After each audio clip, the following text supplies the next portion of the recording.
Okay, so what if you never had to remember anything again? Seriously, just picture that for a moment. Or what if every single thought you had could be sort of upgraded, Huh? enhanced, maybe auto-completed by something smarter than you are?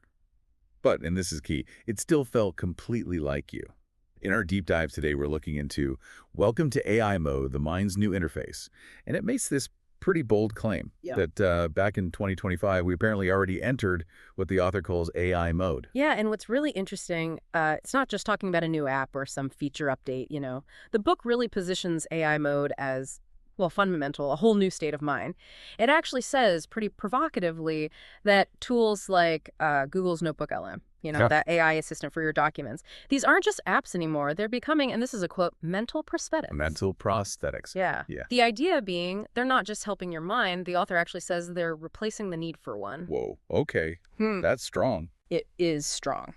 So our mission here is really to unpack that, this big shift, this idea where, like the book says, you don't just Google anymore, you actually converse with your documents, you talk to your ideas. Exactly. It really shifts the whole paradigm, doesn't it? It's not just about being faster. It's like changing how we even approach problems. Yeah. The book talks about stopping that sort of linear thought process. Hmm.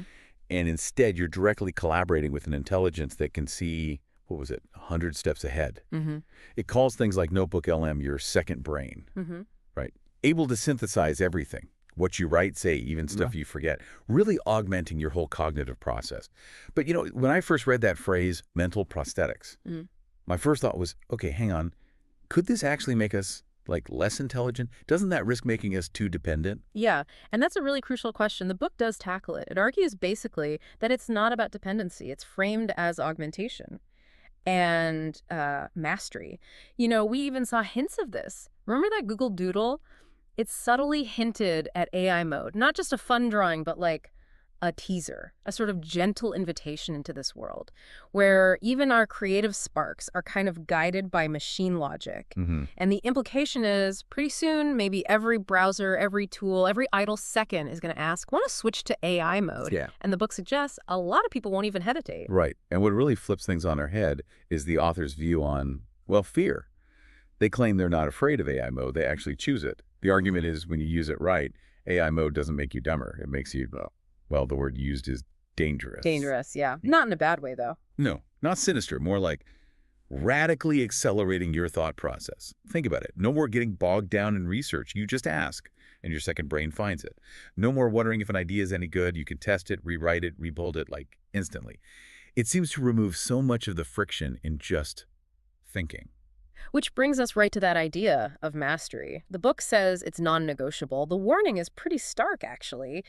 He who does not master AI mode will be mastered by it. Like, there's no middle ground. Okay, so use it or be used by it, essentially. That's the gist. It's about leveraging this power to boost human potential, expand what we can do creatively, intellectually, not letting it sort of chip away at our own thinking skills. It really points towards the symbiotic relationship where thought becomes this seamless interaction. It makes you rethink what cognition even means. Yeah, it really does. So what does this mean for you listening right now? Are you still, I don't know, typing slowly, scrolling endlessly, thinking maybe, like the book says, like a human in 2015? Or are you already leaning in, loading up those AI tools, having actual conversations with your research, basically outsourcing your memory?